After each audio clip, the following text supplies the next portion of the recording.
তো সারাদিনে পিকনিক থেকে সো গুড মর্নিং এভরিওয়ান। আমি ফার্স্ট টাইম এরকম বড় ব্লগ বানাচ্ছি। আজকে ঘড়িতে বাজে হচ্ছে 5:45 সকাল, ভোরবেলা এটা।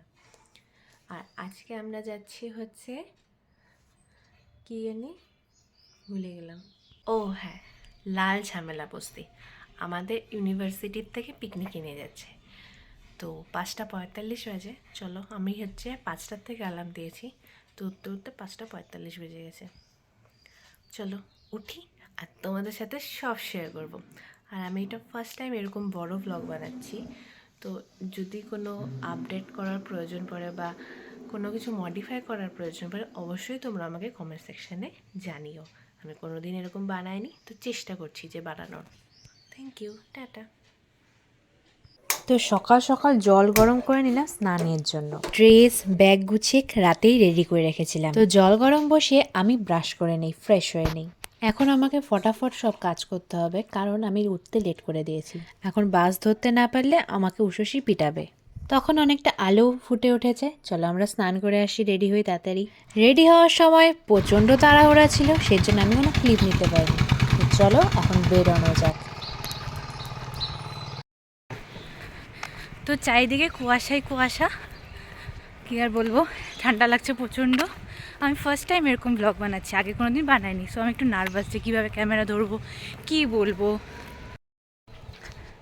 মানে ভিডিও করার সময় আমাকে দেখে নিতে হচ্ছে, আশেপাশে কেউ নেয় তো, খুব লজ্জা লাগছিলো। যাই হোক, সেটা ব্যাপার না। ব্যাপারটা হচ্ছে আমি এখন বেরোয় ভাবতেছি ব্যাগটা আমার প্রচণ্ড হালকা লাগতেছে। আমি কি কিছু মিস করে গেলাম আনার জন্য, জানি না, হয়তো এখানে গিয়ে মনে পড়বে। অ্যাকচুয়ালি আমরা যখন গিয়েছিলাম তখন অনেকটাই ঠান্ডা ছিল, কিন্তু আমার এডিট করে পোস্ট করতে করতে অনেকটাই দেরি হয়ে গেল। আর ঠান্ডার দিনে তো রাস্তার লোকজন এমনিও কম থাকে, রাস্তাঘাটও ফাঁকা, বাসও ফাঁকা। আসলে মাঝখানে আমি একটু প্রেশারে থাকায় আমি এডিট করার টাইমই পাচ্ছিলাম না। আর বড় ব্লগ যেহেতু আমি কোনোদিনও বানাইনি, সেজন্য এডিট করতেও একটু টাইম কনজিউমিং ব্যাপারটা। তো আমরা 7টায় বাসটা মিস করে গেছিলাম, কারণ আমার মাথায় শ্যাম্পু দিতে হতো। আগের দিন কোনো কারণবশত আমি শ্যাম্পুটা দিয়ে রাখতে পারিনি, তো আমাকে সেদিনই শ্যাম্পুটা দিতে হয়েছিল। এটা ছিল আমার বাস মিস করার মেন রিজন। সেই কারণে আমরা 7:30টায় বাসে গিয়েছিলাম, কিন্তু তাও আমাদেরকে অনেকক্ষণ ওয়েট করতে হয়েছে। আমরা নেমে গিয়েছিলাম কোচবিহার টার্মিনাসেই।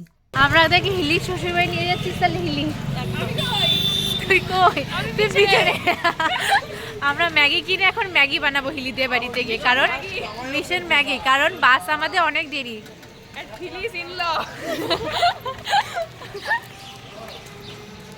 বাস অনেকটাই লেট করায় আর আমাদের যেতেও প্রায় 2.5 ঘন্টা 3 ঘন্টার উপরে লাগবে। সেই জন্য আমরা হিলির পিজিতে গিয়েছিলাম কিছু খাওয়ার জন্য। ওর পিজিটা সামনেই ছিল, তো ভাবলাম যে আমরা কি খাবো, চলো ম্যাগি বানিয়ে খাইয়ে নিই। আমরা কাজ করি আর ভিডিও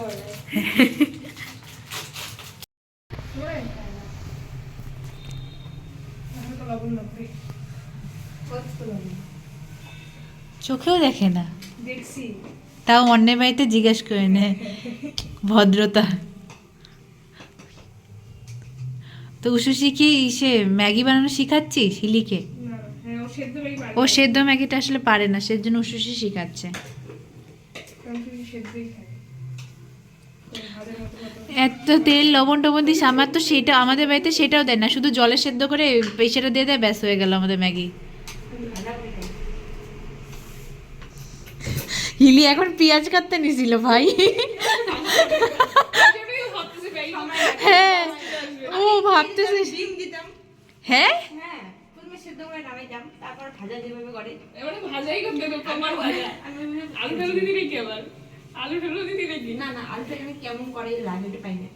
আমাদের ম্যাগি অলমোস্ট ডান। এবার চল টিফিন বক্সে ভর। সর সর সর, জ্বালা রে একদম, মানে কি বলবো। আর আমি একদম গ্রিন।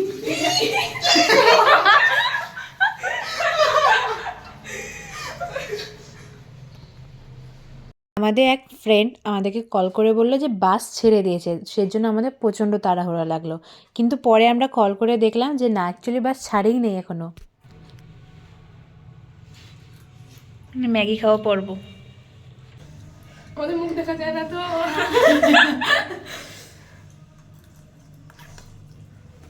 ক্যামেরাটা ঘুরা ধরতে লাগতো, যাই হোক।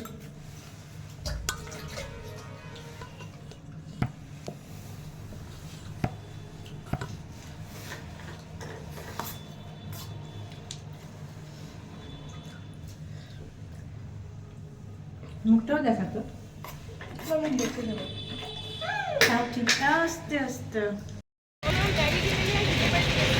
ম্যাগি মিশন কমপ্লিট করে আমরা এখন বেরিয়ে পেলাম পিকনিকে, বাস ধরতে। হিলি পিজিতে খাওয়া দাওয়া করার পর আমরা ফটাফট বেরিয়ে পড়লাম বাসের জন্য। বাসে উঠে আমরা নিজ নিজ জায়গার মতো বসে পড়লাম।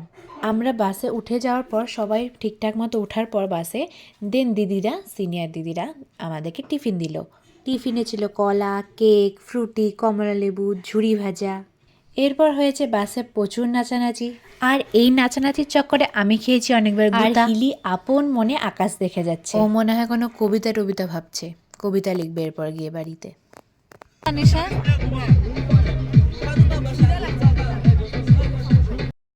মাঝখানে আমরা কিছুক্ষণের জন্য অল্প দাঁড়িয়েছিলাম। এক সাইডে ছিল চা বাগান, ওখানে গিয়েও অনেকে ফটোশ্যুট করলো। খুব ঠান্ডা।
কিচ্ছু দেখা যাচ্ছে না, পাহাড়। ইস,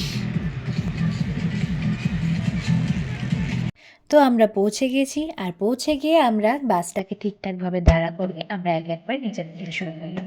পিছনে পুরো পাহাড়, কিন্তু কুয়াশা কিছু দেখা যাচ্ছিল না।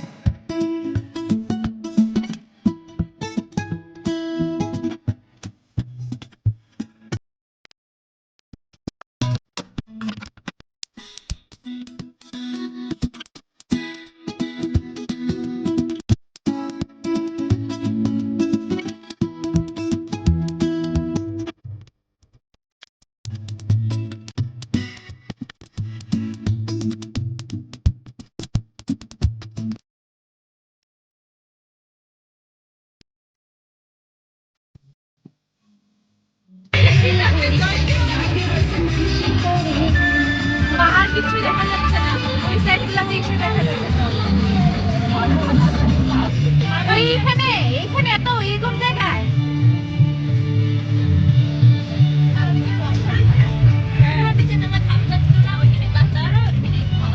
ভাই, জয়ন্তী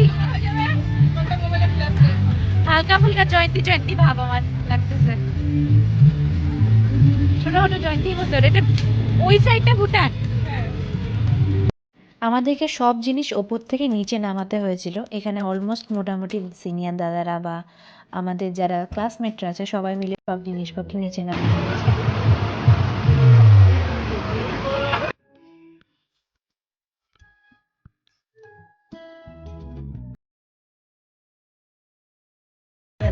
এরপর চলে আসি আমাদের নামার পর টিফিন পিরিয়ডে। টিফিনে ছিল চানাচুর দিয়ে মুড়ি মাখা, ডিম সেদ্ধ আর মিষ্টি। আমাদের আলাদা করে রান্নার জন্য লোক নিয়ে গেছিলো, সেজন্য আমরা এখানে টিফিন করেছিলাম, ওই থেকে রান্নার কাজ শুরু হয়ে গেছিলো। আমাদের ওখানে পৌঁছাতে অনেকটাই লেট হয়ে গেছিলো। আমরা যখন পৌঁছায় গেছি তখন দেখলাম অনেকজনের রান্না পর্যন্ত কমপ্লিট। অ্যাকচুয়ালি আমাদের বের হতে অনেকটাই লেট হয়ে গেছিলো। আর আমাদের বাসটাও প্রচণ্ড স্লোতে আসছে। এরপর শুরু হলো কিছু ফটো সেশন, কিন্তু আমার একটা ফটোও ভালো আসেনি। মেয়েদের একটা ভালো ঠিকঠাক ফটো তোলার জন্য কিন্তু প্রচুর পরিশ্রম করতে হয়, কারণ অনেকগুলো ফটো তোলার পরও পছন্দ তো হয় না, একটাতে হাসি না অন্যটাতে একটু বেশি হাসি ফেলি। তারপর আমরা একটু আবার উপরে উঠছিলাম ঘুরতে ঘুরতে, তখন আবার উপরে উঠে আমরা মোমো খেলাম, ওখানকার মোমো।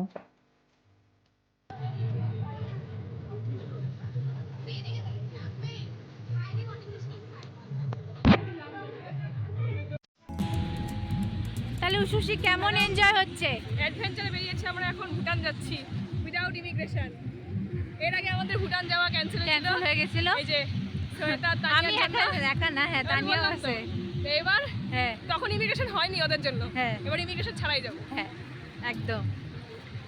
একবার করছিলাম তো, গেছিলাম তো, আমরা চেষ্টা তো করছিলাম। হ্যাঁ। ওরা প্যাকনা মারছিল ভুটানালার লোকজন, তাই জন্য আমরা এখন ছাড়াই যাবো। এবার অসৎ পথে যাচ্ছি, অসৎ পথে। আর যাওয়ার রাস্তা আছে না, হ্যাঁ বর্ডারের নিচে যাচ্ছি না। একদম একদম। লিলি ভাল লাগতেছে, মজা হচ্ছে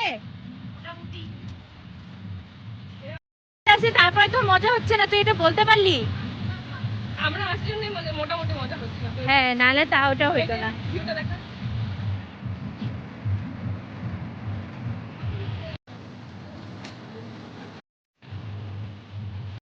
অনেক ধরনের পোজে ফটো তোলা হচ্ছে, আমরা মাঝখান থেকে ঢুকে গেছি, যেটা যাই হোক মানুষের ফটো তোলা ব্যাগ না ঘটাইছি।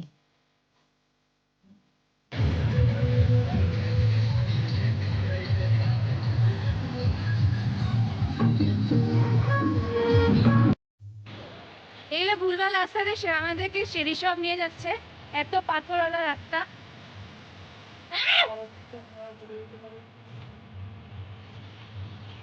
তো লজ্জা থাকা উচিত, এতগুলো মেয়েকে নিয়ে আসছিস, রাস্তা চিনিস না? রাস্তা হারালে আবার কি?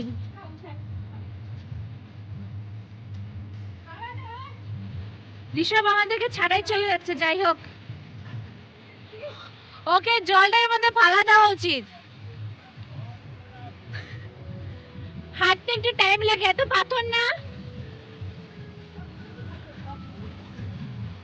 ফোনে গ্যালারিতে কি হবে, ফোন সব ডিলিট করে দিবি তো, ব্লগটা তো ইউটিউবে থাকবে, বুঝছিস? এত ঘুরে কি লাভ, পয়দে পয়দে তুইও মরে যাবি। কি ওদিকে রাস্তা নাই? বড়ই পার, বড়ই পার। এটাও পারিস না বল, এটাও ইচ্ছা করতেছে না। অনেক কিছু পারি, ব্লগটা তো মানে তাও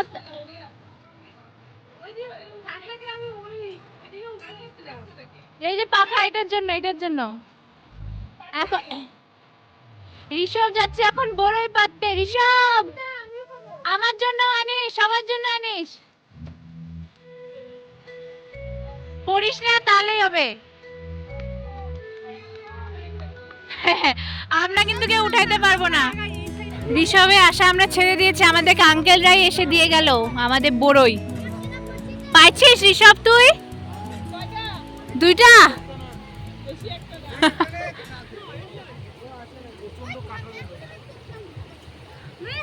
এই দিকে আইলে বলবো সব দিয়ে দিল। ও বাবা, ও দেখছি আসছে কথা। বলছি লজ্জা পাচ্ছ কেন? বলে কিসে? তারপর আরেকটা আঙ্কেল আবার দিচ্ছে, আমি বলছি না আমাদের বন্ধু গেছে, আমি তো পারবো না। রিজেকশন। তো আমরা এখন দাঁড়িয়ে আছি রিল বানানোর জন্য, অনেক স্ট্রাগল করা হলো একটা রিলের জন্য। এখন আমাদের কারোর মাথায় আসতেছে না যে কোন রিলটা বানাবো, কিন্তু বাড়ি গেলে তখন মাথায় আসবে যে এই রিলটা বানানো উচিত ছিল। কিন্তু এখন সবাই আমরা ভাবতেছি, কিন্তু কারোর কোনো মাথায় আসছে না কোন রিলটা বানাবো। নেটওয়ার্কও নাই যে আমরা দেখবো যে কোন রিলটা বানানো যায়, কারণ কি করা যাবে এখন ভাবি আমরা সবাই।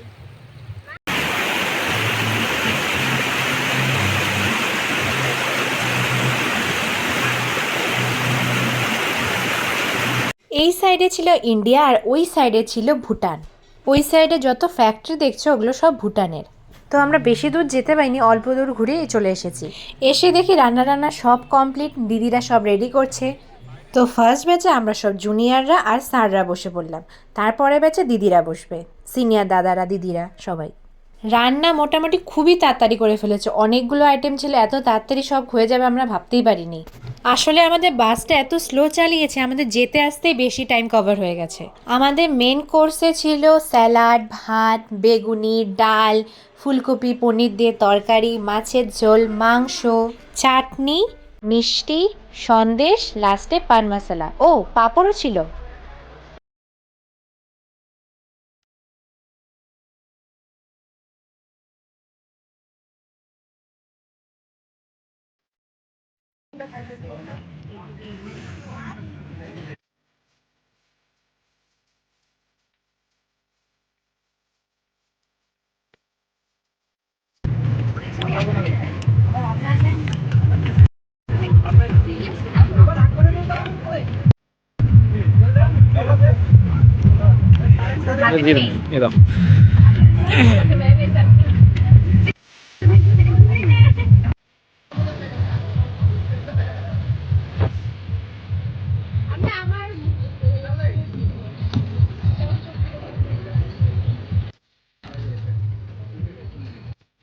আমাদের গাড়ি সেই ওপরে ওইদিকে আছে।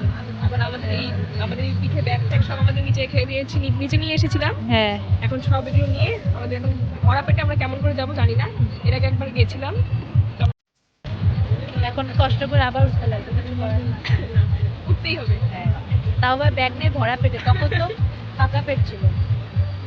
আমার সময় তো ব্যাগ নিয়ে একদম করে নেমে গেছি। কেমন ছিল রিভিউ দে। খুব ভালো হয়েছে, একদম বিয়ে বাড়ির মতো রান্না ছিল। এই যে এখন প্রিয়া নবাবদের সবাই খেতে দেখা যায়। রান্না সত্যি খুব টেস্ট ছিল, খুব ভালো হয়েছে। আমি খেতে পাইনি পুরোটা, সেটা আলাদা ব্যাপার। আমি পরিষ্কার করে খেয়েছি একদম। অনেকগুলো মেনু ছিল, সবগুলো মেনু খুব খুব ভালো হয়েছে, একদম বিয়ে বাড়ির মতো। খাওয়া দাওয়ার পর স্যাররা আগুন জ্বালিয়েছিল, আমরা এখানে গিয়ে আগুন তাপাচ্ছিলাম। তারপর স্যারদের সাথেও একটা ফটো তুললাম।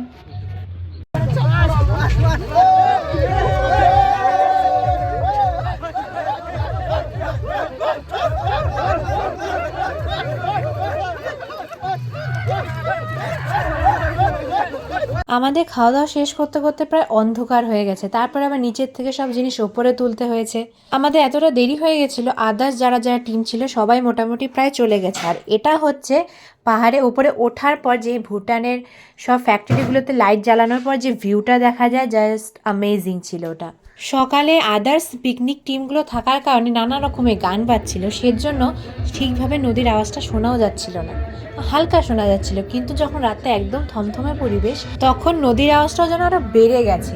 এই ক্লিপটা যেটা দেখছো সেটা হচ্ছে আমি ঘুমিয়ে পড়েছিলাম, কারণ আমার ফোনে চার্জ ছিল না, তাই আমি সেরকম ক্লিপও নিতে পারছিলাম না। এই ক্লিপটা নিয়েছে উষুষি আমার ব্লগের জন্য।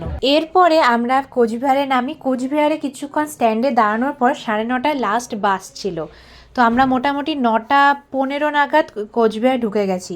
সেখানে গিয়ে আমরা হচ্ছে ফার্স্টে একটা ফ্রেন্ডের থেকে চার্জার নিয়ে কোচবিহার স্ট্যান্ডে আমি ফোনটা চার্জে দিই, সেই জন্য এই কয়টা ক্লিপ আমি লাস্টে নিতে পেরেছি। আমাদের আলিপুর ঢুকতে তো 10:30টার মতো বেজে গেছিলো, সেজন্য আলিপুর নামার পর বাস থেকে বাবা আমাকে নিতে গিয়েছিল। কেন জানি না এবার অতটা টায়ার্ড লাগছে না, বাট তাও একটু একটু তুলনামূলক কম টায়ার্ড এবার আমরা। তো যাই হোক, এখন আমরা সারাদিনে অনেক ধকল গেছে, সো এখন আমরা ফ্রেশ হব আর হচ্ছে ডিনার করে ঘুম। তো দেখা হচ্ছে নেক্সট ব্লগে। টাটা।